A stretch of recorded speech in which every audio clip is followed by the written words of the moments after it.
നമസ്കാരം. സൗഹൃദ മീഡിയയിലേക്ക് ഏവർക്കും സ്വാഗതം. ഇന്ന് നമ്മളോടൊപ്പമുള്ള അതിഥി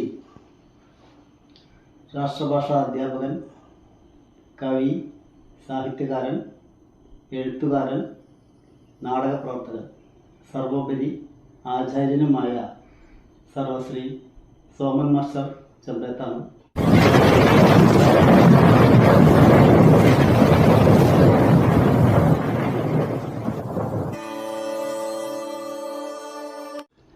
നമസ്കാരം. നമസ്കാരം. മാഷിപ്പോ അവിയൂര് UP സ്കൂളിലാണല്ലേ അതെ പഠിപ്പിക്കുന്നത്? അതെ കുട്ടികളിലെ പ്രിയങ്കരനായ ഒരു അധ്യാപകനാണല്ലേ? അതെ അതെ അതെ എന്താ അങ്ങനെ ചോദിക്കാൻ കാരണം? അല്ല, അത് മുഖം മനസ്സിന്റെ കണ്ണാടിയാണല്ലോ. അത് ശരി. അപ്പൊ എത്ര വർഷമായി ഇപ്പോ? ഞാനിപ്പോൾ 28 വർഷമായി. 28 വർഷമായി അധ്യാപനം. അപ്പോ ആചാര്യ ദേവോ ഭവ, അതിഥി ദേവോ ഭവ. അപ്പോ അത്തരത്തിലാണ് ഇപ്പോ മാഷയുടെ ഒരു ജീവിത രീതി അല്ലേ? അതെ. എഴുത്തും വായനയും സാംസ്കാരിക പ്രവർത്തനങ്ങളും അധ്യാപനവും ഒക്കെ കൂടിയിട്ട് ഇങ്ങനെ പോകുന്നു.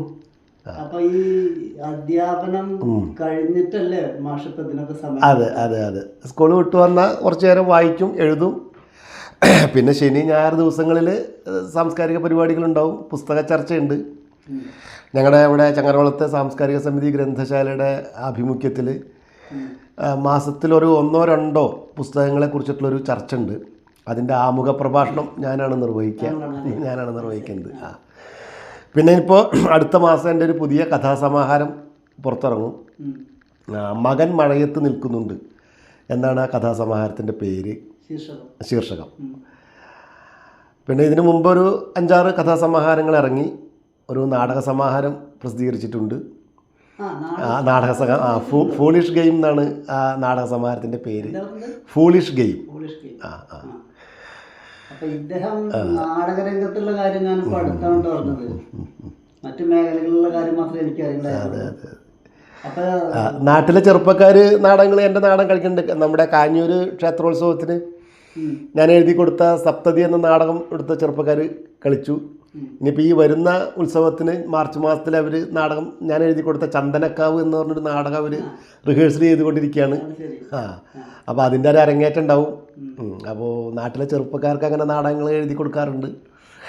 അപ്പോൾ അധ്യാപനത്തിന് ശേഷം പ്രകടിപ്പിക്കാൻ എങ്ങനെ ഇതിനൊക്കെ സമയം കണ്ടെത്തുന്നെന്ന് പറഞ്ഞാൽ നമ്മുടെ ഫാമിലി ഭയങ്കര സപ്പോർട്ടാണ്. ഇപ്പോൾ സഹധർമ്മിണി അധ്യാപികയാണ്, ഞാനൊരു സ്കൂളിലെ അധ്യാപികയാണ്. മകൻ സഞ്ജീവ് സോമൻ ഗുരുവായൂർ ശ്രീകൃഷ്ണ കോളേജിലെ അവസാന വർഷ BSc ഫിസിക്സ് വിദ്യാർത്ഥിയാണ്. അപ്പോൾ എനിക്ക് എഴുതാനും വായിക്കാനൊക്കെ ഉള്ള സൗകര്യവും സന്ദർഭവും ഒക്കെ ഇവർ ഒരുക്കി തരും. നമ്മളെ എഴുതുന്ന ആ സമയത്തോ അല്ലെങ്കിൽ വായിക്കുന്ന സമയത്തോ അങ്ങനെ ആരും ഡിസ്റ്റർബ് ചെയ്യാതൊന്നുമില്ല. അപ്പോൾ അതെ അതെ, കുടുംബത്തിൻ്റെ നല്ല സപ്പോർട്ടുണ്ട്. അതെ അതെ, നമ്മുടെ സഹധർമ്മിയുടെ പ്രത്യേക സപ്പോർട്ടുണ്ട്. എന്നെ പിന്നെ ഇപ്പോൾ അവാർഡുകൾക്ക് കഥകൾ അയക്കാനൊക്കെ എന്നെ ഓർമ്മിപ്പിക്കുന്നതും പ്രേരിപ്പിക്കുന്നതൊക്കെ സഹധർമ്മിണിയാണ്. എനിക്കൊരു ജാത്യാലൊരു ലേശം അലസതി മടിയൊക്കെ ഉണ്ട്. അപ്പോൾ ഇതിൽ അതെ അതെ അതെ അതെ അതെ അതെ അതെ അതെ അതെ. കവിത അല്ല, ഞാൻ എൻ്റെ പ്രധാന മേഖല കഥയാണ്. കഥാസമാഹാരങ്ങളാണ് ഞാൻ എഴുതിയിട്ട് പ്രസിദ്ധീകരിച്ചിട്ടുള്ളത്. കഥകൾ ഒരു ഞാൻ പറഞ്ഞല്ലോ ഒരു 5 കഥാസമാഹാരങ്ങൾ ഇതുവരെ എഴുതിയിട്ടുണ്ട്. ഇനി പുതിയ സമാഹാരം അടുത്ത മാസം പ്രകാശനം ചെയ്യും. അതിപ്പോൾ അച്ചടിയിലാണ്. അതിൻ്റെ കംപ്ലീറ്റ് വർക്കും കഴിഞ്ഞു. ഇപ്പോൾ പിന്നെ പ്രസ്സിൽ അച്ചടിച്ചു കൊണ്ടിരിക്കുക. അടുത്ത മാസം ഇറങ്ങും. അതാണ് ഇനി അടുത്ത വർക്ക് എന്ന് വെച്ചാൽ ഒരു നോവലാണ്. അത് നോവലെന്ന് പറഞ്ഞാൽ അത് നാടക പ്രവർത്തകരുടെ ഒരു ജീവിതവും അവരുടെ ഒരു ജീവിതത്തിനെ പശ്ചാത്തലാക്കിയിട്ടുള്ള നോവലാണ്. കാരണം ഞാൻ കുറച്ചു കാലം ഈ നാടകരംഗത്തുണ്ടായിരുന്നു, ഈ അമച്ചർ നാടകരംഗത്തും കുറച്ചൊക്കെ പ്രൊഫഷണൽ നാടകരംഗത്തും ഉണ്ടായിരുന്നു, ഒരു 10-20 കൊല്ലം. അപ്പോൾ ആ അനുഭവങ്ങളും അതൊക്കെ വെച്ചുകൊണ്ടുള്ളൊരു വള്ളുവനാട് നിള നാടകവേദി എന്നാണ് ആ നോവലിൻ്റെ പേര്. അതാണ് ഇപ്പോൾ എഴുതിക്കൊണ്ടിരിക്കുന്നത്. അതെ, വള്ളുവനാട് നിള കമ്മ്യൂണിക്കേഷൻസ് എന്നാണ് അതിൻ്റെ പേര്. അത് നമ്മുടെ ഈ നടുവട്ടത്തിലുള്ള യഥാർത്ഥത്തിലുള്ളൊരു പ്രൊഫഷണൽ നാടക സംഘമാണത്. പക്ഷെ ഞാനത് വള്ളുവനാട് നിള നാടകവേദി എന്നാക്കി അതിൻ്റെ പേര്. അപ്പോ താങ്കള് പിന്നെ എന്താ പറയാ അരങ്ങിന്റെ പുറകിലല്ല, അല്ലല്ല, അണിയറയിലും അരങ്ങിലും ഉണ്ട്. ഉണ്ട്.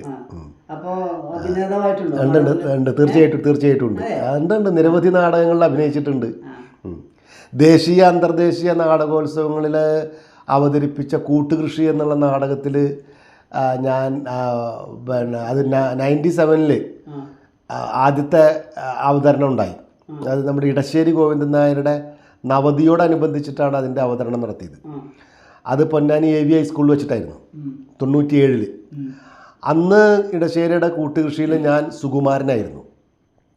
സുകുമാരൻ എന്നുള്ള കഥാപാത്രമായിരുന്നു. പിന്നീട് അത് 10 വർഷം കഴിഞ്ഞിട്ട് വീണ്ടും കളിച്ചു.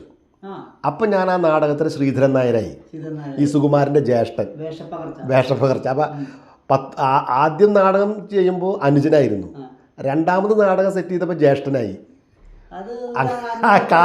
കാലാനുസൃതമായിട്ടുള്ള ഒരു അതെ കാലാനുസൃതമായിട്ടുള്ളൊരു മാറ്റം. അത് നമ്മൾ ദേശീയ അന്തർദേശീയ നാടകോത്സവങ്ങളിലൊക്കെ അവതരിപ്പിച്ചൊരു നാടകം അത്, ഈ കൂട്ടുകൃഷി എന്നുള്ള നാടകം. നിരവധി വേദികൾ അവതരിപ്പിച്ചു. പിന്നെ കുറേ അമേച്ചർ നാടകങ്ങൾ, ജോയ് മാത്യുവിൻ്റെ ഇപ്പോഴത്തെ പ്രശസ്ത സിനിമാ നടനും ഒക്കെ ആയിട്ടുള്ള ജോയ് മാത്യു ഉണ്ടല്ലോ, ജോയ് മാത്യുവിൻ്റെ കാണ്ടാമൃഗം എന്ന് പറഞ്ഞൊരു നാടകം ഉണ്ടായിരുന്നു, അത് അവതരിപ്പിച്ചിട്ടുണ്ട്. പിന്നെ P. ബാലചന്ദ്രൻ്റെ കല്യാണ സൗഗന്ധികം, ചുമ്മാർ ചൂണ്ടലിൻ്റെ കാളിത്തെയ്യം, പിന്നെ അതുപോലെ വാസൻ പുത്തൂരിൻ്റെ വർത്തകത്തെരുവിലെ നീതിശാസ്ത്രങ്ങൾ, N. പ്രഭാകരൻ്റെ പുലിജന്മം, ഞാൻ തന്നെ രചന നിർവഹിച്ച നിധിപേടകം. അങ്ങനെ നിരവധി നാടകങ്ങളിൽ അഭിനയിച്ചിട്ടുണ്ട്. കവിത ഉണ്ട്. കവിത ഞാൻ പക്ഷേ അങ്ങനെ റെഗുലറായിട്ട് എഴുതാറില്ല. പക്ഷെ ചില സംഭവങ്ങളൊക്കെ അങ്ങനെ നമ്മളെ ടച്ച് ചെയ്യുന്ന ചില സംഭവങ്ങളൊക്കെ വരുമ്പോൾ കവിതകൾ എഴുതാറുണ്ട്. ഞാൻ കൂടുതലായിട്ടും ഞാൻ കഥകളാണ് എഴുതാറ്. സ്വന്തം കവിതാശകലോ? ഗദ്യകവിതകളാണ് എഴുതാറുള്ളത്. ഗദ്യകവിതകൾ വേണമെങ്കിൽ ഞാൻ അവതരിപ്പിക്കാം. ഞാൻ എഴുതിയ ഗദ്യകവിത അവതരിപ്പിക്കാം. ഗദ്യകവിത ഓർമ്മയിലില്ല, നോക്കിയിട്ട് ചൊല്ലാൻ വേണമെങ്കിൽ.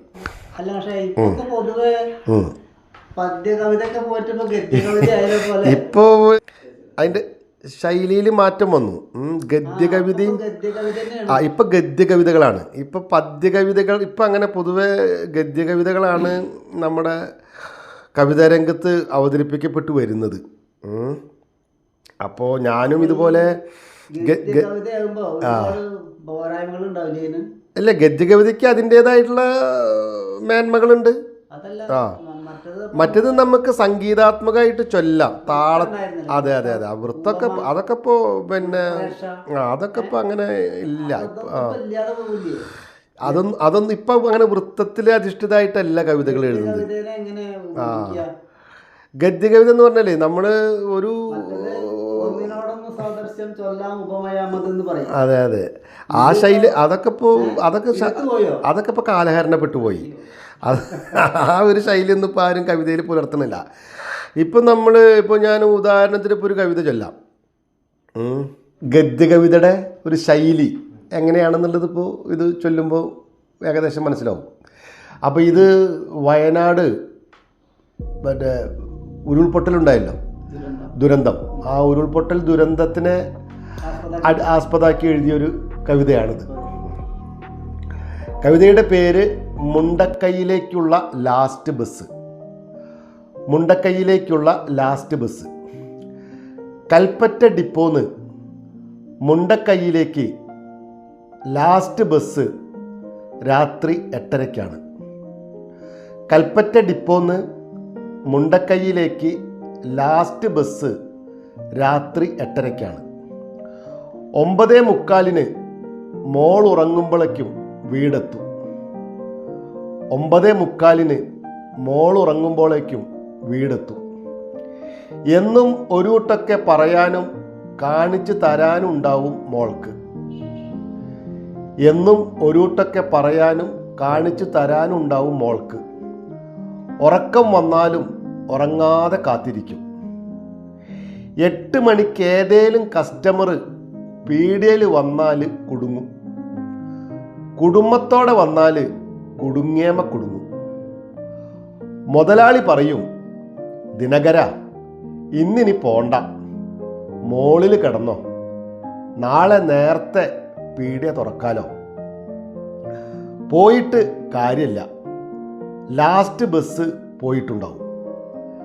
ടെറസിൽ കിടന്ന് ആകാശം നോക്കി മൊബൈലിൽ മോളെ വിളിക്കും. അച്ഛൻ എപ്പോഴാ വരിക? നാളെ വരാം മോളൂ. നാളെ ലാസ്റ്റ് ബസ് തെറ്റുമോ? ഇല്ലടാ, ഉറപ്പായിട്ടും വരും. സ്കൂളില്ലാത്തോണ്ട് തെർമോക്കോൾ കൊണ്ട് ഒരു വീടുണ്ടാക്കിയിട്ടുണ്ട്. അച്ഛൻ കണ്ടാൽ ഞെട്ടും. വീട്ടിലെത്താൻ കാത്തിരുന്നു ഞെട്ടാൻ. ഒടുക്കത്തെ മഴ, ഇന്നിനി ആരും നോക്കണ്ട, ഷട്ടർ ഇട്ടോ ദിനകര, മുതലാളി പറഞ്ഞു. ഡിപ്പോന്നെടുത്ത ബസ് ചൂരൽമലയിൽ എത്തിയപ്പോൾ ഓട്ടം നിർത്തി. റോഡും പാലവും ഒലിച്ചോയി. ഡ്രൈവർ പറഞ്ഞു. പുറത്തിറങ്ങണ്ട, ഒലിച്ചു പോവും, കണ്ടക്ടർ പറഞ്ഞു. നേരം വെളുത്തപ്പോൾ തെരച്ചിൽ തുടങ്ങി. ആസ്പത്രിയിൽ, മോർച്ചറിയിൽ, ക്യാമ്പിൽ, വരണ ആംബുലൻസിൽ, ലാസ്റ്റ് പട്ടാളക്കാരുടെ ബസ്സിൽ പോയി കണ്ടു. ചേറിൽ പൂണ്ട് കിടക്കണത്. പുറത്തെടുത്തപ്പോഴും മുറുക്കി പിടിച്ചിട്ടുണ്ട് അച്ഛനെ ഞെട്ടിക്കാനുള്ള തെർമോക്കോളിൻ്റെ വീട്. ഇതാണ് മുണ്ടക്കൈയിലെ ലാസ്റ്റ് ബസ്. അപ്പോൾ ഈ ലാസ്റ്റ് ബസ് പട്ടാളക്കാരുടെ ബസ്സിൽ പോവാണ്. അതെ അതെ. അപ്പോൾ അത് ആ ഒരു ജീവിതാവസ്ഥേനെ നമ്മൾക്ക് പദ്യത്തിലൂടെയും ഗദ്യത്തിലൂടെയും അവതരിപ്പിക്കാം.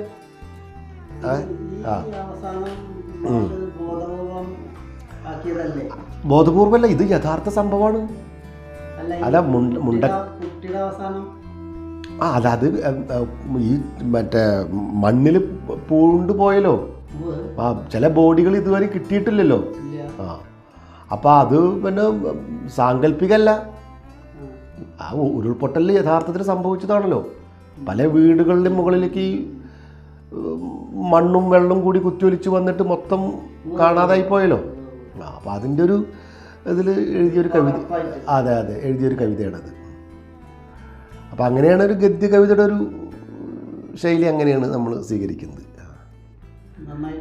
Thank you. അതെ അതെ അതെ, അത് ഈ അച്ഛനെ കാണിച്ചു കൊടുക്കാൻ വേണ്ടിയിട്ട് ഈ കുട്ടി ഉണ്ടാക്കിയ വീടാണത്. അതെ അതെ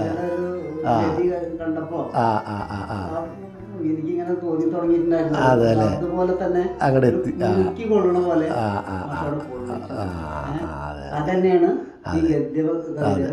അതെ അതെ, അതാണ്. സാഹിത്യരംഗത്ത് സജീവമായിട്ടുണ്ട്. ഇപ്പോൾ ഈ കുറച്ച് പുതിയ പുസ്തകങ്ങളെക്കുറിച്ച് ഉള്ള ഒരു ചർച്ച, അതിൻ്റെ ഒരു ആമുഖ പ്രഭാഷണം ഒക്കെ എല്ലാ മാസത്തിലും 1-2 തവണയായിട്ട് നടത്താറുണ്ട്. താങ്കളുടെ ഏതാനും പുസ്തകങ്ങളൊക്കെ ഞാൻ വായിച്ചിട്ടുണ്ട്. ഉണ്ടല്ലേ? രണ്ടാമതായിട്ട് ഒരിക്കൽ വായിച്ചതാണ്, ചെറുപ്പത്തിൽ വായിച്ചതാണ്. അപ്പൊ രണ്ടാമതായിട്ട് നമ്മുടെ SK പൊറ്റക്കാടിന്റെ ഒരു ദേശത്തിന്റെ കഥ ഞാൻ വായിക്കുന്നുണ്ട്. അവസാന ഘട്ടത്തിലേക്ക് ആയിരുന്നു. അപ്പൊ ഞാന് അന്നൊക്കെ ഇപ്പോ പ്രസിദ്ധരായ എഴുത്തുകാരൊക്കെ അവരല്ലായിരുന്നു. അതെ അതെ. അപ്പൊ ഞാനിങ്ങനെ ഇരുന്ന് താരതമ്യം ചെയ്യണ്ടായി എഴുത്തിനെ കുറിച്ച്. എനിക്ക് എഴുത്തിന്റെ സ്ഥിതിയൊന്നും ഇല്ല, വായന മാത്രമേ ഉള്ളൂ. അപ്പോ താങ്കളുടെ പുസ്തകം വായിക്കുമ്പോ എനിക്ക് അനുഭവപ്പെട്ടൊരു കാര്യം എന്ന് പറഞ്ഞാല്, ആ കഥാപാത്രം ഉണ്ടല്ലോ, പുസ്തകത്തിൽ പ്രതിപാദിച്ച കഥാപാത്രം ഒരു കണ്ണാടിയിൽ കാണുന്ന പോലെ എനിക്ക് അനുഭവപ്പെടാറ്. പക്ഷെ ഈ വായനയുടെ ആളുടെ ഒരു സിദ്ധിയും കൂടി വേണം കേട്ടോ. കണ്ണാടി മുന്നിൽ വന്ന് നിന്നോളില്ല. പക്ഷെ എനിക്ക് വരാറുണ്ട്. അതിന്റെ ഒരു ഉദാഹരണം പറയാച്ചാല്, മാഷ് ഒരു കഥാസമാഹാരത്തില് എറവറാങ്കുന്നിലെ യക്ഷി അഥവാ വിധവയുടെ വസതി, അങ്ങനെ ഒരു കഥ ഉണ്ട്. ആ കഥാപാത്രം ആദ്യം മുതല് അവസാനം വരെ അങ്ങനെ നിറഞ്ഞു നിൽക്കുക. നമ്മുടെ സമീപ പ്രദേശമാണത്. നമ്മുടെ സമീപ പ്രദേശമാണ്. അപ്പൊ ഇത്തരുണത്തിൽ കഥ എഴുതി ഫലിപ്പിക്കുക എന്ന് പറഞ്ഞാല് ചില്ലറയല്ല. സന്തോഷം. അപ്പോ എന്താ പറയാ, വാക്കിലും പ്രവൃത്തിയിലും അവനവന്റെ നാവിലും ഒക്കെ വിദ്യാദേവിയുടെ ഒരു അനുഗ്രഹമുണ്ട്, സാന്നിധ്യം ധാരാളം സിദ്ധിച്ചിട്ടുണ്ടെന്നാണ് ഈ കഥകളൊക്കെ വായിക്കുമ്പോൾ എനിക്ക് തോന്നിയത്. തുറന്നു പറയാൻ കേട്ടോ, മുഖസ്തുതി എന്ന ഭാഷ കണക്കാക്കില്ല. സന്തോഷം. അപ്പോ ഇതിലപ്പുറമാണല്ലോ ഇപ്പൊ ആചാര്യനായിരുന്നല്ലോ ഇല്ലേ? 2 പ്രാവശ്യം അത് നമ്മുടെ ഇവിടെ തട്ടകത്ത ക്ഷേത്രത്തില് കുട്ടികളെ എഴുത്തിനിരുത്താൻ വേണ്ടിട്ട് അവര് ക്ഷണിച്ചപ്പോ അങ്ങനെ പോയിട്ട് എഴുത്തിനിരുത്തി. അതെ, അതിപ്പോ ഒരു ആചാര്യനാവാന്ന് പറഞ്ഞാൽ എല്ലാവർക്കും സാധിക്കുന്ന കാര്യമല്ല. ഒരു ചെറിയ കുട്ടിയുടെ ഇളം നാവിന്റെ മുകളിൽ സ്വർണ്ണനാരായത്തില് ഹരിശ്രീ ഗണപതയെ നമ എന്നാണ്ട് എഴുതിയാല് അതൊരു വലിയ ബാധ്യതയാണത്. എല്ലാവർക്കും സാധിക്കില്ല. വലിയ ഉത്തരവാദിത്തം. ആ കുട്ടിയുടെ ഭാവിയുടെ ഭാഗധേയം വരെ നിശ്ചയിക്കപ്പെടുകയാണ് അവിടെ, അല്ലേ? അങ്ങനെ കണക്കൂട്ടിക്കൂടെ? ഇപ്പോ എല്ലാവരും ആചാര്യന്മാരാവുക. എല്ലാവരും ആചാര്യന്മാരാവാണ്. എന്തിനാ? പ്രശസ്തിക്ക് വേണ്ടിയിട്ടാ. പക്ഷെ താങ്കള് അന്വർത്ഥമായൊരു വ്യക്തിത്വമാണ്. എന്ത്? ആചാര്യസ്ഥാനത്ത് ഇരിക്കാനുള്ളൊരു പ്രാപ്തി ഉള്ള ഒരാളാണ്. കാരണം ഇപ്പൊ തിരൂര് തുഞ്ചൻ പറമ്പില് എല്ലാവരും എഴുതിക്കുന്നുണ്ട് ഇല്ലേ? മാഷ്ക്കറിയില്ലേ അത്? ഇപ്പോഴും പാരമ്പര്യ എഴുത്താസന്മാര് പറഞ്ഞൊരു വിഭാഗം ഉണ്ട് ഇല്ലേ? അവരെ തെരഞ്ഞു പിടിച്ചിട്ട് എഴുതിക്കുന്ന ആളുകൾ ഇപ്പോഴും ഉണ്ട്, രക്ഷിതാക്കള്. അതൊരു പാരമ്പര്യമാണ്. അപ്പൊ ആ പാരമ്പര്യത്തിലൂടെയാണ് താങ്കൾ ഈ കാര്യം നിർവഹിച്ചത്. അപ്പൊ ആചാര്യദേവോ നമ. സന്തോഷം. പിന്നെ താങ്കൾക്ക് ഇപ്പൊ ഈ സർഗാത്മക സിദ്ധി ധാരാളം ഉണ്ട്. അതിൽ ആ മേഖലയെ കൂടെ സഞ്ചരിക്കുന്ന ഒരാളാണ്. അപ്പൊ അത്തരണത്തിൽ നോക്കുമ്പോ ധാരാളം പുരസ്കാരങ്ങളൊക്കെ സിദ്ധിക്കാൻ ഇടയായിട്ടുണ്ടാവുമല്ലോ. അപ്പോ എല്ലാ പുരസ്കാരങ്ങളും സന്തോഷമാണ്. എന്നാലും കൂടുതൽ മനസ്സ് തട്ടിയ ചില സന്ദർഭങ്ങൾ ഉണ്ടാവുമല്ലോ, അതൊന്നും തിരക്കില്ല. പുരസ്കാരങ്ങൾ ധാരാളം ലഭിച്ചിട്ടുണ്ട്. അതിൽ ആദ്യത്തെ പുരസ്കാരം ലഭിച്ചത് ഏതൊരാൾക്കൊരു ആദ്യ പുരസ്കാരത്തോടൊരു താല്പര്യം ഉണ്ടാവല്ലോ. അത് CV ശ്രീരാമൻ സ്മാരക കഥാപുരസ്കാരമായിരുന്നു. അപ്പോൾ CV ശ്രീരാമൻ എന്ന് പറഞ്ഞാൽ എനിക്ക് വളരെ ഇഷ്ടപ്പെട്ടൊരു കഥാകൃത്താണ്. എനിക്കെന്നല്ല, എഴുത്തുകാർക്കും വായനക്കാർക്കും ഒക്കെ വളരെ സ്നേഹമുള്ള ഒരു കഥാകൃത്താണ്. നമ്മുടെ കുന്നംകുളത്തിനടുത്തുള്ള CV ശ്രീരാമൻ. പിന്നെ നമ്മുടെ പാറമ്പാടത്ത് അതിനടുത്താണ് അദ്ദേഹത്തിൻ്റെ വസതി, CV ശ്രീരാമൻ. അപ്പോൾ CV ശ്രീരാമൻ്റെ സ്മാരകമായിട്ടുള്ള പുരസ്കാരം, കഥാപുരസ്കാരം എൻ്റെ 9ാം വാർഡ് എന്നുള്ള കഥയ്ക്കാണ് ലഭിച്ചത്. അതെനിക്ക് വലിയ സന്തോഷമായി. ആ കഥ വായിച്ചിട്ടുണ്ടല്ലോ അല്ലേ? പിന്നെ ഗൾഫിൽ ഈ യുവകലാ സാഹിത്യയുടെ ഗൾഫ് യൂണിറ്റിൻ്റെ ഒരു അവാർഡ്, കഥയ്ക്കുള്ള അവാർഡ് കിട്ടി. പക്ഷെ അത് ഗൾഫിൽ പോയിട്ട് വാങ്ങാൻ പറ്റിയില്ല. നമ്മുടെ ചില അസൗകര്യമൊക്കെ കാരണം പോകാൻ പറ്റിയില്ല. അതൊരു വിദേശത്തു നിന്നുള്ളൊരു അവാർഡ് എന്നുള്ള നിലയ്ക്ക് അത് സന്തോഷം നൽകിയതാണ്. അന്വർത്ഥമായിരുന്നു. പക്ഷെ അന്ന് പോകാൻ പറ്റിയില്ല. വേറെ തിരക്കും കാരണങ്ങളൊക്കെ ആയ കാരണേ പോകാൻ പറ്റിയില്ല. അത് ഇങ്ങനെ അതുപോലെ നിരവധി പുരസ്കാരങ്ങൾ കിട്ടിയിട്ടുണ്ട്. ഇവിടെ ഈ നിങ്ങൾ ഈ പറഞ്ഞ എറവറാങ്കുന്നിലെ യക്ഷി എന്നുള്ള കഥയ്ക്ക് സമഷ്ടി സാഹിത്യ പുരസ്കാരം കിട്ടിയിട്ടുണ്ട്. സമഷ്ടി അത് ഭിലായില്ലേ, ഛത്തീസ്ഗഡിലെ ഭിലായിലുള്ള മലയാളി അസോസിയേഷൻ്റെ ഒരു സംഘടനയാണിത്, ഈ സമഷ്ടി എന്നുള്ള സംഘടന. ഈ ഛത്തീസ്ഗഡിലെ മലയാളികളുടെ ഒരു അസോസിയേഷനാണ്. അപ്പോൾ അവർ ഈ കഥ വായിച്ചിട്ട് തന്ന പുരസ്കാരം. അപ്പോൾ ഛത്തീസ്ഗഡിൽ ഭിലായിലാണ് അതിൻ്റെ ഒരു ആസ്ഥാനം. ആ അങ്ങനെയുള്ള ഇതൊക്കെ കിട്ടിയിട്ടുണ്ട്, പുരസ്കാരങ്ങളൊക്കെ ലഭിച്ചിട്ടുണ്ട്. വിദ്യാഭ്യാസ വകുപ്പിൻ്റെ അധ്യാപകർക്കുള്ള സാഹിത്യ പുരസ്കാരം, വിദ്യാരംഗം കഥാപുരസ്കാരം ലഭിച്ചിട്ടുണ്ട്. അതൊക്കെയാണ് പ്രധാനപ്പെട്ട പുരസ്കാരങ്ങൾ. അപ്പോൾ ധാരാളം പുരസ്കാരങ്ങൾ സിദ്ധിച്ചിട്ടുണ്ട് അല്ലേ? അതെ. ഇത്രയും സമയം സൗഹൃദ മീഡിയയ്ക്ക് വേണ്ടി തിരക്കിട്ട ജീവിതത്തിൽ നിന്നും സമയം കണ്ടെത്തി സൗഹൃദ മീഡിയയോട് സംബന്ധിച്ച സർവശ്രീ സോമൻ മാസ്റ്റർ ചന്ദ്രത്തിനെ സൗഹൃദ മീഡിയ പൊന്നാട അണിയിച്ചിട്ട് ഒരു ആദരവ് നൽകുകയാണ്. സഹർഷം സ്വീകരിച്ചാലും സന്തോഷം.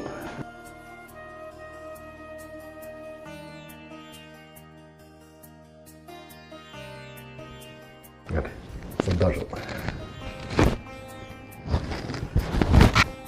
ഇനി നമുക്ക് നമ്മുടെ സോമൻ മാസ്റ്ററുടെ കുടുംബത്തെ ഒന്ന് പരിചയപ്പെടാം. ഇത് എൻ്റെ സഹധർമ്മിണി പി സുജിത, ജിയാനോ സ്കൂളിലെ അധ്യാപികയാണ്. ഇത് മകൻ സഞ്ജീവ് സോമൻ, ശ്രീകൃഷ്ണ കോളേജിലെ ഗുരുവായൂർ ശ്രീകൃഷ്ണ കോളേജിലെ അവസാന വർഷ BSc ഫിസിക്സ് വിദ്യാർത്ഥിയാണ്. കലാസാഹിത്യ അതിലൊക്കെ തൽപരനാണ്. കോളേജിലെ കോമ്പറ്റീഷന്, ഷോർട്ട് സ്റ്റോറി കോമ്പറ്റീഷന് ഫസ്റ്റ് ഉണ്ടായിരുന്നു. പിന്നെ സഹധർമ്മിണി കുറേശ്ശെ പാട്ടൊക്കെ പാടും. അതെ, ഗായകുടിയാണല്ലേ. ഇന്ദു പുഷ്പം ചൂടി നിൽക്കും രാത്രി, ചന്ദന പൂമ്പുടവ ചാർത്തിയ രാത്രി, കഞ്ചബാണദൂതിയായി നിന്നരികിലെത്തി, ചഞ്ചലേ നിൻ വിപഞ്ചിക തൊട്ടുണർത്തി, ഇന്ദു പുഷ്പം ചൂടി നിൽക്കും രാത്രി, ഏലസിൻ അനങ്കത്തിരുമന്ത്രങ്ങൾ കുറിച്ചു പൊന്നൂലിൽ കോർത്തിയരയിൽ അണിയിക്കട്ടെ,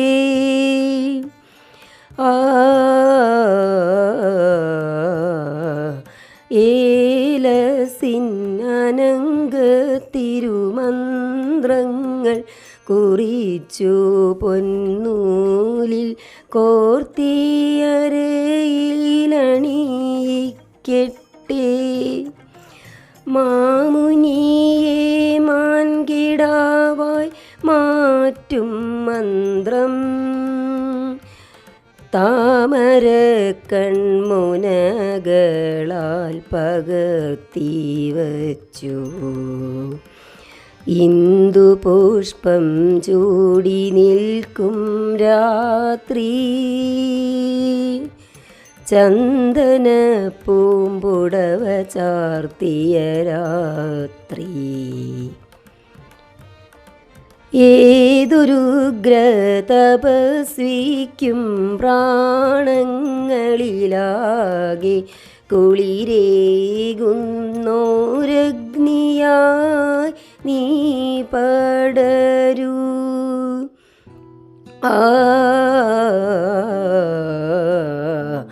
ഏതൊരുഗ്രതപസ്വിക്കും പ്രാണങ്ങളിലാകെ കുളിരേകുന്നോരഗ്നിയായി നീ പടരൂ, പൂവല്ല പൂനിലാവിൻ കിരണമല്ലോ,